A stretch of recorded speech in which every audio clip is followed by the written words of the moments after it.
일단은 저기 시기별 환경관리 잠깐 설명하고 이렇게 일단은 정식 초기에는 할 게 별로 없어요. 그냥 우리나라에서는 문 다 열어놓고 커튼 쳐놓고 그냥 씹어놓고 나서 잔록병약 자주 뿌리고 그거밖에 할 게 별로 없어요. 그냥 그러고 나서 이제 상장 하나 봐갖고 예를 들어서 도장한다 싶으면 화방 꺾고 도장 안 하면 착화시키고 뭐 이거밖에 할 게 사실을 할 수 있는 게 왜냐면은 생각해보세요. 8월 달에 우리가 우리 온실에서 환경관리를 할 수 재활할 수 있는 것이 아무것도 없다. 커튼 치는 것 빼고는.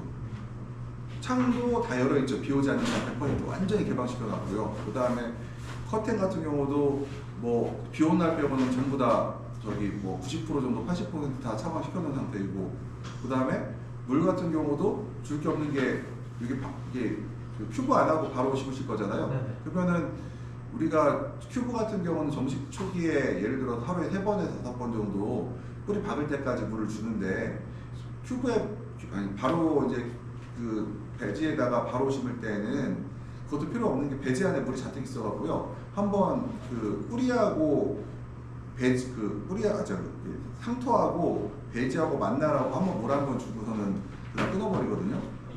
예, 그렇죠. 끊고요. 이제 그러면서도 불구하고 우리가 살짝 마를 수도 있어갖고 하루에 한 번 내지 2번 정도 줄 수도 있고 안 줄 수도 있고 그거는 상황에 따라서 뭐 거의 그러니까 물을 주는 개념이 아니라 마르지 않은 그 뿌리 근처에 혹시 마를까봐 한 번 정도 주는 거지 물은 이미 잔뜩 들어있거든요. 배지 들어보면은 뭐 70%, 75%뭐 80% 가득 차 있는 상태라 배지 성능에 따라 뭐 80%찰 수도 있고 코이어 배지는 70%까지 안 차는 배지도 있거든요. 그러니까 보통 이게 들어봤을 때 최대한 맥시멈 채워놓고 기다리는 정도라 사실은 할 게 거의 없어요. 그냥 재배적으로 할 것밖에. 예. 아까 말씀하신 그 정식하고 나서 뭐 잔록병 그냥 예. 넣어야 된다는데 예. 그러면 정식하기 전에 먼저 포습을 하고 넣는 게 베스트일까요? 아니면은 그 심고 나서 줘도 심고 하는 게 심고 나서 하는 것도 괜찮은데 네. 힘들어서 뿌리 박하죠. 그거는. 그러니까 우리가 큰 양동이 같은 데다가 프레니악 집어넣고 이렇게 하면은 금방 그거 쉽게 하는데 그거를 만약에 약을 갖다가 조르질해서 둘러가면 좀 힘들거든요. 근데 알아서 해야 되는데 조르질하는 게 좀 나서요, 닦기는.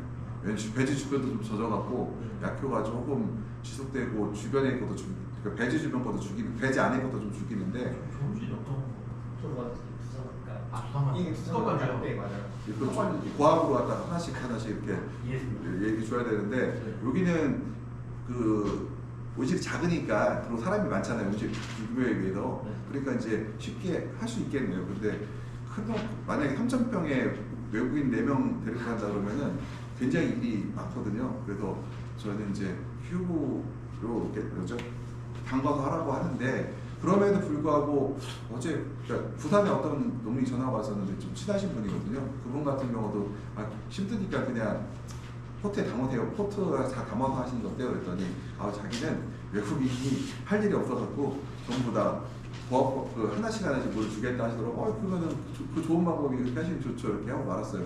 그거는 이제 노동력 때문에 우리가 미리 하고 하는 거고 그렇지 않으면 노동력만 충분하다고 하면 굳이 뭐 바로 씻고 나서 바로 주는 것도 괜찮아요. 거기다가. 근데 3,000평의 그 노동자분들이 매분 바빠요. 큰 토마토 4명이면은 바빠요. 5명 돼야 돼. 포장 선별까지 하면 6명. 어우 6명.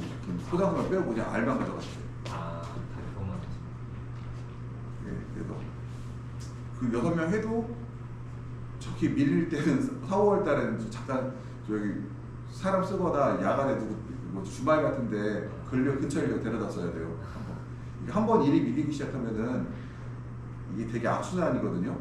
일이 안 밀리려면 가끔 이제 일을 잘하시는 정상적으로 아주 제대로 관리되신 분들 같은 경우는 주말 같은 데 인건비를 많이 주고 한번 정리를 하고 들어가더라고요.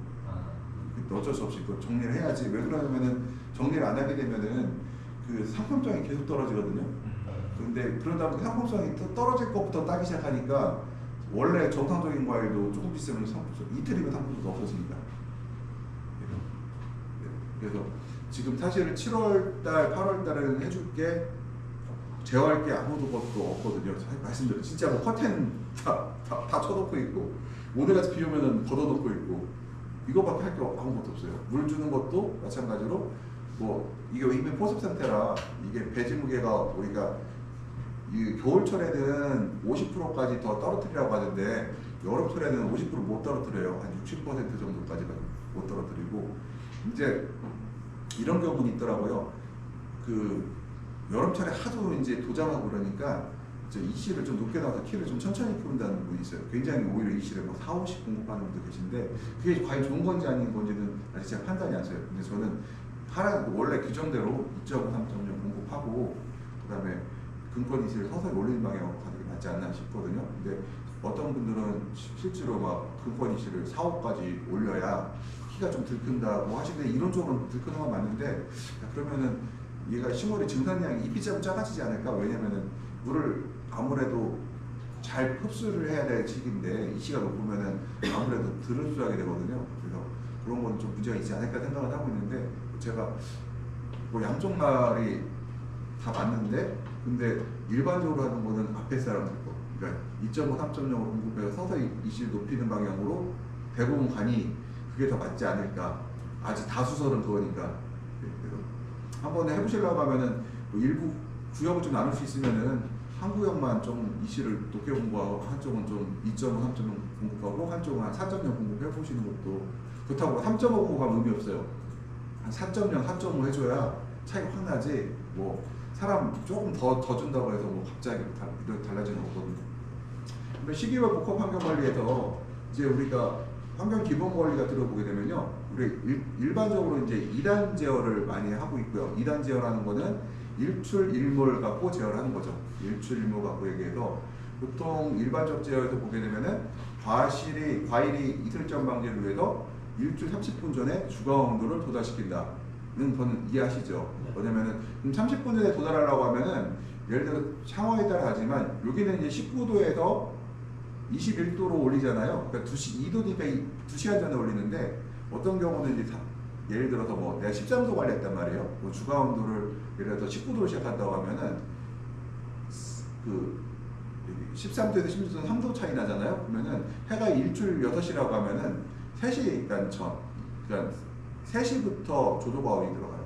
그래서 보통 우리가 과거에 뭐 2시간 얘기했는데 그 2시간이라는 건 그런 얘기고 보통 요즘은 야간 온도를 낮게 유지하는 게 유행이다 보니까 지금은 그 조조과온 시간을 앞으로 당겨서 3시간 전, 4시간 전에 하는 경우도 있다. 지금 2시간이 아니라 3시간 전, 4시간에 할 수 있다는 거고요. 또 일출 방지를 위해서, 이슬점 방지를 위해서 우리가 일출 30분 전에 주가 온도를 달성시킨다고 하는데 여기서 이제 또 차이 또 하나가 이슬점 방지도 있지만요. 이렇게 해서 주가 온도에 도달시키게 되면은 햇빛이 들어오자마자 광합성을 아주 잘하기 시작해요. 굉장히 좋은 과학을 잘하거든요. 근데 그 반면에 만약에 우리가 일출 후에 2-3시간 후에 우리가 원하는 18도의 온도에 도달하게 되면은 그러면은 그때부터 광합성을 그 전에 하긴 하는데 18도 정도가 돼야 이제 정상적으로 굉장히 활발하게 광합성을 시작하거든요. 그러면 그때는 이미 조금 오전 광합성을 손실 보는 것들이 있어요. 근데 그리고 우리가 일반적으로 이제 정설이 뭐냐면은 오전 광합성이 같은 광량에 비해서 오후 광합성에 비해서 더 효과적이라는 얘기들이 있거든요. 그래서 오전 광합성을 지체시키게 되는 것들에 대해서는 이제 조조과를 안 했을 경우에 이제 그런 손실이 있다, 뭐 얘기를 할 수가 있겠고, 보통 우리가 이제 여기는 19도 세팅, 19도 평균들 얘기하고 있는데 19도라는 얘기는 여기 이제 겨울철은 안 되고 9월달, 10월달 정도에 아마 19도를 얘기할 수가 있어요. 봄에는 3월달, 4월달에 일출 경우에 19도를 만들어주라고 하는데 일출에 19도 만드는 건 쉬워요. 해로 하는 건. 그런데 엄청 쉬워요. 근데 문제는 일출에 2, 3월달, 3월달만 해도 야간 온도가 외부 온도가 10도 이하로 떨어지거든요. 5도에서 뭐 7, 8도라 난방을 대부분의 12도, 13도에 난방을 하는 경우가 대부분이거든요. 이런 경우에 일출 직후에 만약에 6시, 7시에, 6시 반, 6시에 일출 때 19도를 만든다고 하면은 무려 시간당 온도의 상승 속도가 거의 뭐 3도에서 5도 정도 올라갈 수가 있어요. 굉장히 빠르다. 그래서 조조과온을 해야 되는데 제가 생각하는 판단하기로는 겨울에는 조조과온이라는 걸 좀 어렵다고 보고 차라리 3월달 조조과온은 충분히 가능하지 않을까. 아직 그때는 충분히 우리가 난방 열량이 충분한 시기이기 때문에 그리고 광합성 효율도 굉장히 좋다고 보시고 좋은 우리가 광도 굉장히 오전광이 굉장히 좋은 시기이기 때문에요. 조조광을 해서 우리가 한다고 하면은 제 생각에는 겨울철에는 굳이 저도 생각은 있어요. 굳이 겨울철에 조조광을 해야 되나? 왜냐면은 너무 에너지가 많이 들어가니까요. 외부 온도가 예를 들어서 뭐 영하 15도 이상 10도 15도에서 1도 끌어올리는 거랑 외부 온도가 10도인 상태에서 1도 끌어올리는 상황이 다르거든요. 그래서 이거를 그렇게 하셔야 되지 않을까 생각하고 있어요. 그래서 여기서 말하는 30분 전에 주방으로 도달하라는 얘기는 한겨울에는 하지 말자 웬만하면.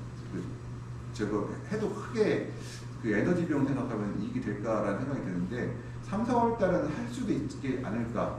에너지 비용도 크지 않고 광도 굉장히 풍부한 시기이기 때문에 광합성 효율이 12월보다는 같은 조조광을 했을 때 3, 4월 달에 효율이 높아지잖아요. 그러면 효용성 면에서는 훨씬 높지 않을까 생각하고 있어요. 그래서 이런 온실도 해당되나요? 이런 온실은 이제 요새 조조광이 큰 온실도 잘 못하고 있거든요. 근데 여기는 난방비가 싸니까 충분히 할 수 있어요. 이런 여기 할 수가 있죠. 근데 여러 가지 생각해야 되는 게 뭐 말씀드렸듯이 유럽 애들도 옛날에 15도, 18도 관리하다가 지금 이제 12도, 15도로 내려왔거든요. 우리가 같은 기로. 그러니까 걔들도 조조광을 제대로 못해요. 이제 조조광을 해도 더 낮게 관리하고 있죠 지금. 그래서 제가 이게 과연 이제 생각을 좀 해볼 필요가 있다는 거예요. 이건 이론적인 얘기고 현실성에서는 맞을까. 그리고요 겨울철에 여기는 조조광이 가능한데 대부분 조조광이 안 돼요. 예, 뭐 예를 들어 0도 이런 날은 되는데 영하 5도 이렇게 되면 조조광이 안 돼요. 안 올라가거든요. 그냥 수평 유지도 어려워요. 수평 유지만 돼도 다행이고 일반적으로 아래로 살짝 아래로 처지거든요. 밑에 쪽으로. 왜냐면은 그 새벽 일출 시간이 6시면은 5시 정도가 제일 춥고 만약 일출 7시에 겨울에 그러면은 6시가 제일 추워요. 8시 내려서 많다 이거. 그러다 보니까 온도가 아래로 내려와요. 계속. 그래서 조조광하는 게 쉽지는 않아요. 근데 여기는 열량이 충분하니까 더군다나 이제 최근에 이제 우리가 난방을 전기로 하죠. 전기로 하잖아요. 전기로 하기는 더 힘들어요. 그러니까 예를 들어 내가 그 경유 보일러로 됐다 그러면 조조광을 할 수 있는 여력이 있어요. 추울 때까지 작아도. 근데 지금 만약에 조조광을 하려고 하면은 제가 이제 계산한 바로는 1헥타 기준으로 전기 용량이 한 700 정도 되고 700 이상 되고 탱크가 200톤이 돼야 돼요. 그리고 만약에 1000km 끌고 와도 한 150톤은 돼야 돼요. 그러니까 내가 전기 용량이 작잖아요. 700kW다. 그럼 1헥타 조조광을 하면은 물탱크가 출력조가 200톤에서 250톤 권장을 하고 내가 전기를 700km 끌고 왔으면은 한 1000km 끌고 왔으면은 한 150톤 정도는 돼야 내가 조조광을 할 수가 있는데 현장에 보면 50톤짜리들이 대부분이요. 그러다 보니까 조조광이 안 돼요. 50톤으로 조조광을 하려면은 이제 경유돼야 되거든요. 경유되면 그 기름값을 과연 감당할 수가 있을까?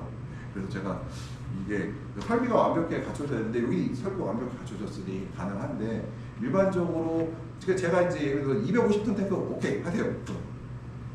근데 50톤 탱크가 또 하려고 하면 일단 할 수도 없고 그러면은 하려는 방법은 이제 그 보조 세컨 보일러로 이제 경유 보일러가 있어야 되는데 경유 보일러만큼 효율이 경유 보일러를 떼서 기름값을 감당할 만큼 경제성이 나올까에 대해서는 의문이라는 거죠. 그래서 항상 내가 설비가 뭐냐에 따라 조조광을 생각해요. 혹시 그럼 그 지열 말고는 지금까지 많이 쓰는 것 중에서 그나마 나은 게 공기열.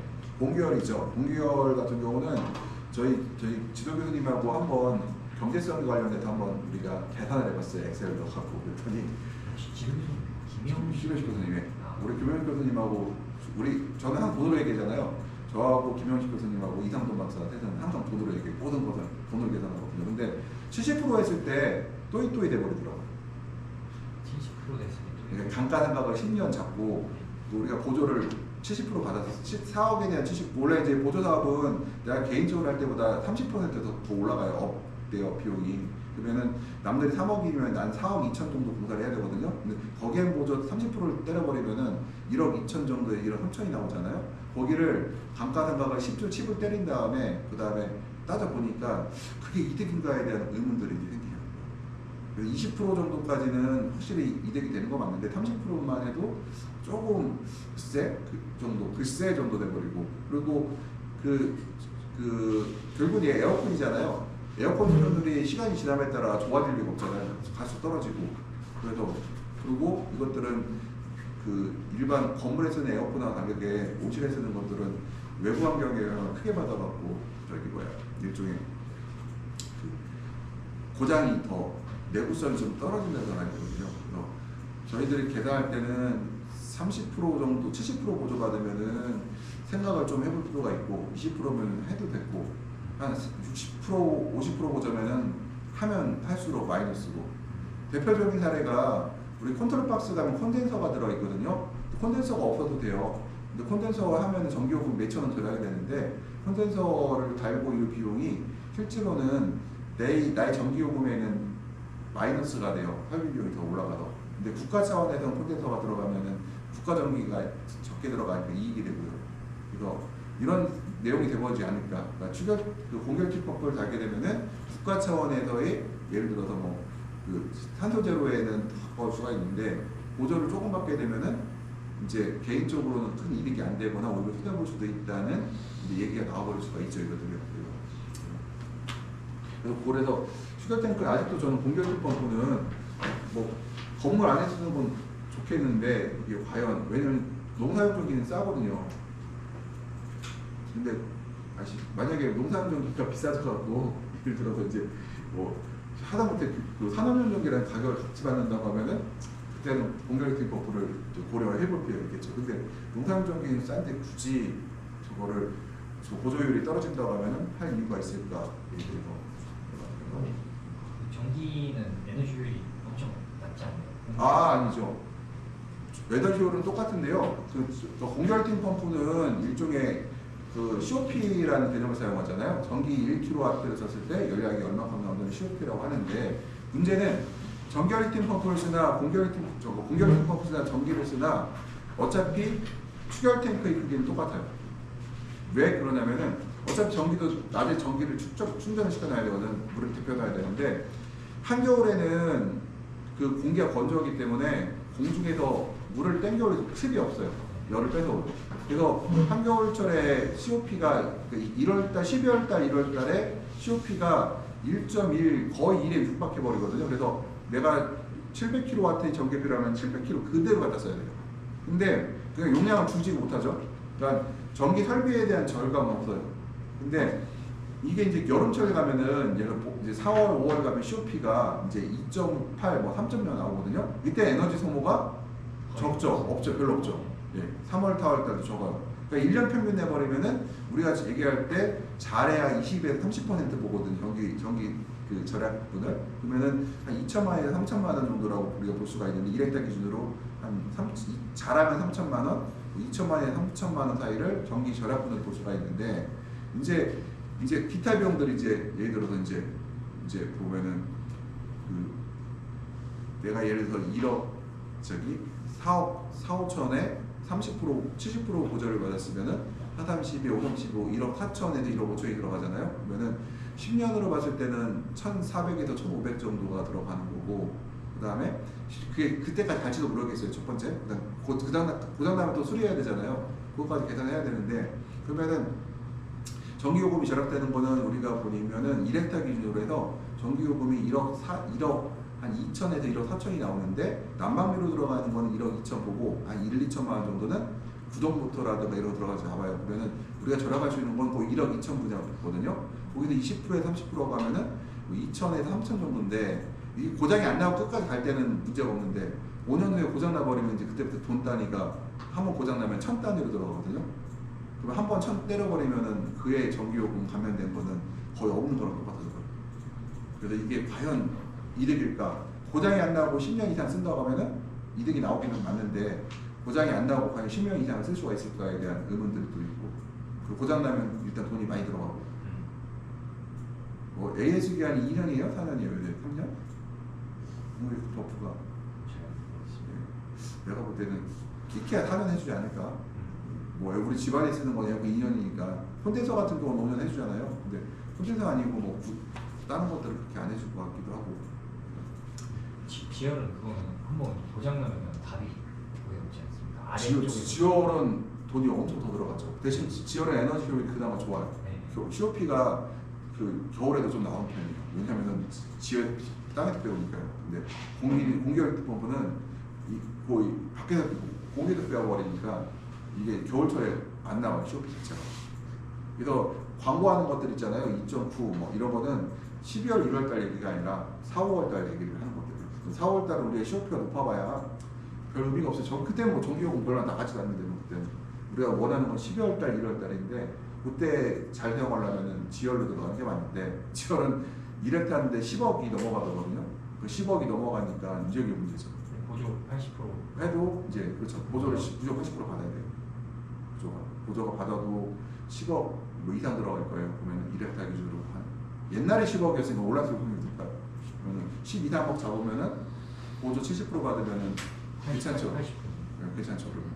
근데 뭐 가끔 가다가 지자체에 도장을 안 찍어줘갖고 지자체에 이렇게 요구하는 데도 있대요. 어떤 분들은 나는 지자체 보조금을 안 받고 도하고 저기 국가 것만 받을 테니까 해달라고 하는데 그럼 보조율이 60% 떨어지거든요. 60%면은 한 5억 들여서 하는데 5억이면은 난방을 4년 할 수 있는 돈이거든요. 내가 4년 난방비를 왜 거기다 집어넣고 난방을 그걸 쓰냐는 거죠. 그래서 항상 이게 공기열기 펌프는 제가 생각하는 게 가장 필요한 시기에 효율이 안 나온다는 거. 그래서 저희가 아무리 계산해봐도 저희 교수님이 계산이 굉장히 빠르신데 결론적으로는 20%까지는 가능한데 30% 넘어가면은 야, 이게 실제 이득이 안 될 가능성이 높다. 그래서 그 얘기 하잖아요. 겉으로 나고 속으로 비치는 그런 상황이 올 수도 있다는 거죠. 고장이 안 난다는 상관없는데 고장이 났다는 가정이 이제 6년차, 7년차 고장 나버리면 돈이 큰 돈이 들어가니까. 그 다음에 이제 일몰부터 온도 하강이라고 하는데요. 이 일몰부터 온도 하강인데 18도라고 되어 있죠. 이 18도. 네. 우리가 보통 18도 정도로 우리가 6시라고 했잖아요. 보통 우리가 18도 정도에서 우리가 이제 그 야간 온도를 유지하려고 그래요. 그러니까 초저녁 온도를 18도 정도를 우리가 그러니까 18도 떨어지는 것이 확인되면 문을 닫아버려요. 이거를 천천히 떨어지게 하려고. 그 이유가 뭐냐면은 우리가 이제 방업성 양분이 이동이 있을 때 7대3이라고 해서 70%가 낮에 이동하고요. 30%는 야간에 이동하는데 야간 중에서도 주로 초저녁에 이동을 해요. 초저녁에 이동하는 이유가 있어요. 왜 그러냐면은 18도라는 온도가 중요하거든요. 18도 시에서 양분의 이동은 충분히 발생을 하나 18도 이하로 떨어지기 시작하면은 양분의 이동이 잘 안 돼요. 그래서 우리가 18도라는 건 18도에 창을 닫으라는 얘기는 보다 18도를 더 오랜 시간 유지함으로써 그 시간에 초저녁 동안 초저녁 한두 시간 동안에 18도 온도를 유지하면서 바로 그때 양분들을 다른 과일이나 뿌리로 이동시키려고 하는 것들이거든요. 이게 만약에 그 옛날에는 그 프리나이트 드롭이라고 툭 떨어뜨려 버리잖아요. 그러면은 18도 이하로 내려가 버리면 양분이 잎에서 고정돼 버려요. 이것들이요. 그래서 잎에 고정되면서 이것들이 과일로 이동하지 않고 잎이 두꺼워지고 그 다음에 잎은 오히려 더 작아져요. 그러면서도 잎은 두껍고 색깔이 진해지고 생장점은 약해진 증상들이 발생하는데 옛날 프리나이트 드롭을 시작했을 때 그런 증상이 나타나는데 그러다 보니까 요즘은 초저녁 온도를 천천히 떨어뜨리자 해서 오히려 18도를 유지하는 쪽으로 가고 있어요. 그래서 창은 항상 18도에서 닫대 시간당 1도 정도 떨어지게 하는데 이렇게 유지를 하고 있다. 그래서 해가 지기 시작하면 우리가 광합성을 멈춘 시기부터 우리가 3시간 정도면 충분히 양분이 이동이 돼요. 그러면은 5시에 해가 진다고 하면은 한 8시 정도까지만 온도가 유지되면은 충분히 우리가 양분을 이동시킬 수가 있거든요. 이것들이요. 그래서 그리고 이거는 일반적 제어는 에너지를 고려하지 최저온도를 고정시키잖아요. 최저온도 고려제라는 거고 낮에 UV 에너지를 버리고 밤에 에너지를 투입함으로써 에너지 소비량이 많다. 이건 이렇게 되면 에너지 소비량이 많죠. 네. 일단 근데 다단계를 보게 되면은 요거는 우리가 에너지를 고려한 제어인데 이제 에너지 절감에 대한 제어인데 이거 보시게 되면은 일평균 온도를 제어하는 거죠. 그래서 광량에 따라서 야간 온도를 위아래로 고정해요. 그래서 맑은 날은 오전에 낮에 온도를 올려버리고 야간 온도를 또 올리기도 할 수 있고요. 그래서 옛날에는 밤하고 낮하고 이제 이거 온도 편차를 옛날에는 이제 그 주간 온도하고 야간 온도하고 우리가 뭐라고 해야 되나 편차를 이제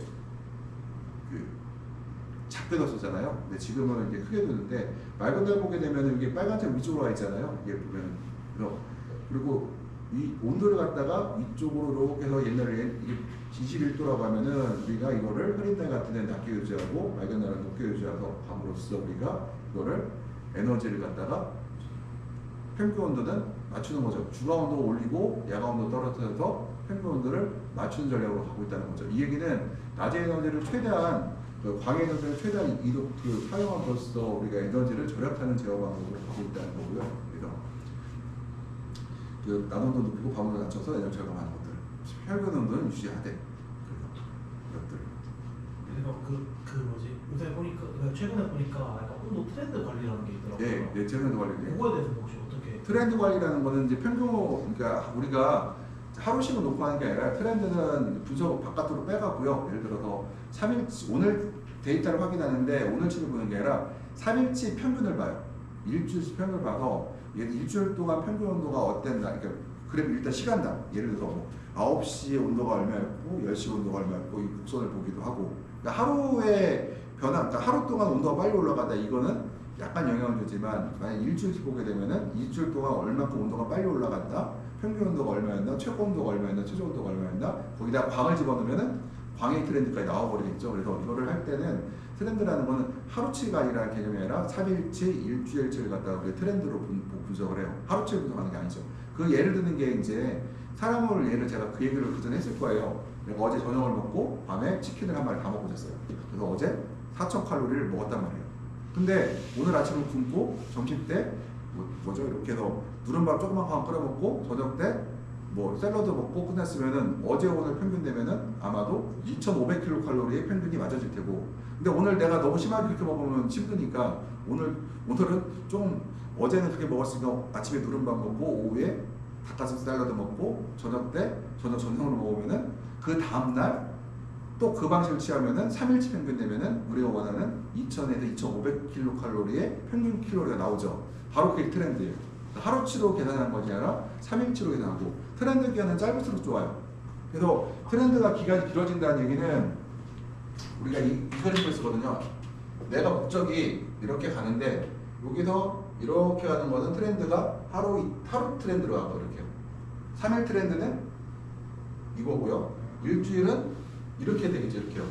평균은 이거에 도달하는데 그래서 우리가 평균 도달하지만 이 트렌드 분석이라는 게 트렌드라는 것이 이 중심점에 어떻게 맞출 것인가에 대한 걸 가는데 그러면은 어제 예를 들어 이렇게 할 수도 있어요. 예를 들어서 내가 어제 광량을 모르잖아요. 근데 평균 온도도 맞출 수가 없어요. 일평균 온도를. 그래서 내가 생각할 때 1800주에 나는 20도를 맞출 거야 했단 말이에요. 근데 어제 광이 저녁 끝나봐야 알잖아요. 그럼 야간 온도 조절만 갖고는 맞출 수가 있어요 없어요?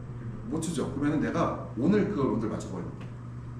그 다음 오늘 광을 갖고 내일 맞춰버리는 거예요. 이거 조금 이거는 낮은 단계의 트렌드고 이제 그렇게 해도 하고 근데 이렇게 할 수도 있어요. 오전 광을 갖고 예를 들어 11시까지 누적 광이 뭐 800이 들어왔다. 뭐 그러면은 굉장히 뭐 900이 들어왔다 그러면은 오전 광이 굉장히 강하단 말이에요. 그러면은 오후의 평균 온도를 그러니까 오후에 창 여는 온도를 만약에 오전에 11시까지 900주로 들어오면 12시에 창 여는 온도를 27도로 잡겠다. 그 다음에 1000줄이 들어오면은 29도로 잡겠다. 아니면은 500줄이 들어오면은 22도로 잡겠다고 우리가 넣어버리죠. 거기다 컴퓨터에다가.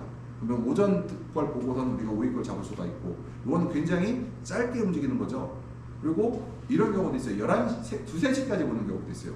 2~3시까지 보고 이제 막판의 온도를 이제 조정하는 경우도 있고 그 다음에 야간 온도 조정할 수도 있고 그렇게 안 하고 아싸리 무시해버리고 어제 일사량을 갖고 오늘 제정할 수도 있고요.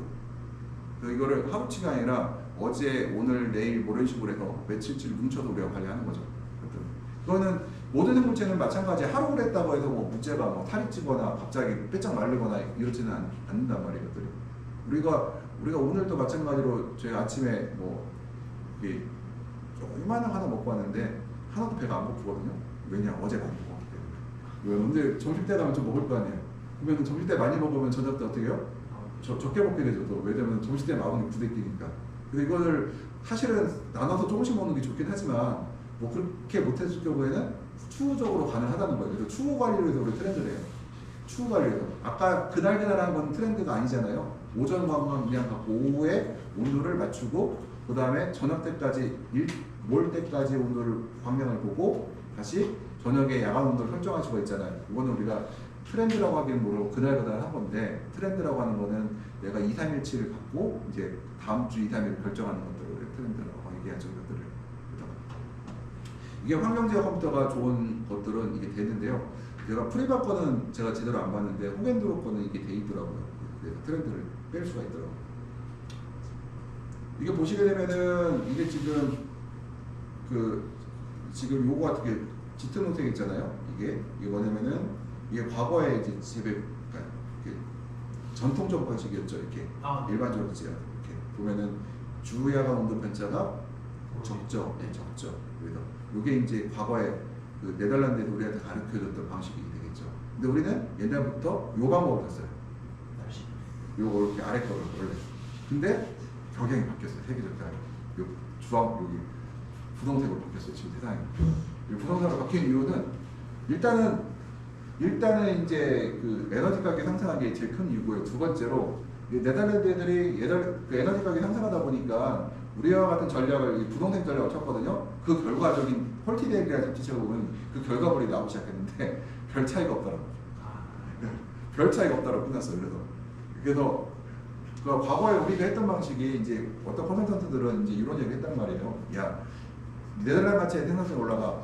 근데 어차피 그래봐야 150kg거든요. 유리온실에서 거의 보강등 없으면은. 그거는 어쩔 수 없이 광량 자체가 없어서 그런 건데. 그러면은 지금 요 분홍색 보세요. 이 분홍색이 지금 파란색이 그러니까 짙은 청색이 유럽 방식이고 분홍색이 최근에 이제 유럽 방식 최근에 우리나라 옛날부터 했었고 이제 유럽의 최근에 유럽 방식인데 이 분홍색 도차가 우리 대형 온실 했지만 그렇죠. 분홍색 도차도 우리나라 대형 온실 했던 방식이잖아요. 이게. 그 정확히 말하면 우리도 이렇게 청사로 간 적은 한 번도 없어요. 네. 청사로 간 온실들은 원래 없었어. 우리는 지금 옛날부터 이 분홍색 방식을 썼어요. 좋은 온실들 도차로. 왜냐? 둘이 에너지 감당이 도저히 안 되니까 우리는 뭐 영하 15도 떨어지는데 어떻게 이렇게 할 수 있겠어요? 원래 우리는 분홍색 방식을 썼었고 네덜란드들도 지금 현재 이제 분홍색 방식을 써보니 크게 문제가 없다라는 것이 이제 알려지기 시작했거든요. 그래서 이제 이쪽으로 많이 가고 있다. 대신에 이렇게 되면은 꼼꼼하게 관리해야 된다. 이게 식물체가 잘 약해지거든요. 이렇게 되면. 그래서 항상 꼼꼼하게 굉장히 정밀하게 관리할 필요가 있어졌죠. 이렇게 되면. 9월 환경 시나리오가 되면은 우리가 이제 8월에 정식을 하고 나면은 이제 9월 도달하게 돼요. 이제 9월 같은 경우는 첫 번째가 한낮에 고온이고요. 밤에 그리고 일교차가 심해지죠. 아직 9월까지만 해도 야간 온도가 15도 이하로 잘 안 떨어져요. 그래서 9월 중순까지만 해도 창을 열어놓고 있는 경우가 많을 거예요. 밤에도. 그래서 근데 한낮에는 이제 고온이고 일교차가 이제 그렇다 하더라도